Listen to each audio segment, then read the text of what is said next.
Hi friends, ఈరోజు అయితే మన ఇంటి దగ్గర వినాయకుడిని పెట్టినాం. ఇదే మన ఇంటి దగ్గర వినాయకుడు. ఇదైతే మన ఇల్లు. ఇది మన ఇల్లు, మన కారు ఇక్కడే ఉంది. ఇక పిల్లలు ఉన్నారు, ఇక్కడ ఆడుతున్నారు. ఇక అనిలు, ఇది రోడ్డు. ఇది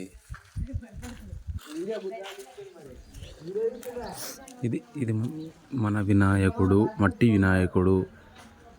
6 ఫీట్లు. ఎప్పుడైనా మేము ఇంత తెస్తాం, ఎక్కువ తేము. ప్రతిసారి ఇదే సైజు. వచ్చే సంవత్సరం కూడా ఇదే సైజు మట్టి వినాయకుడు తెచ్చుడే. అక్కడికి వెళ్ళి చూపిస్తా చూడండి.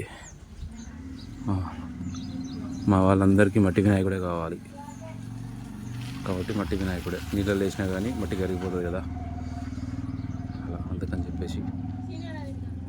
ఇది రోడ్డు, ఇది పిల్లలు, ఇవి మా బాక్సులు. పోయినసారి సంఘం అంతా కలిసి బాక్సులు తెచ్చినాం, ఆంటీ తెచ్చినాం, అన్నీ తెచ్చినాం. ఈసారి బాలలు తీసుకొచ్చినాం. అంతకుముందు బొంగులతో చేయించినాం, తర్వాత బాక్సులు వచ్చినాయి. ఒక్కొక్కటి మెల్లమెల్లగా తీసుకొని వస్తున్నాం కాబట్టి పెట్టని పడకుండా.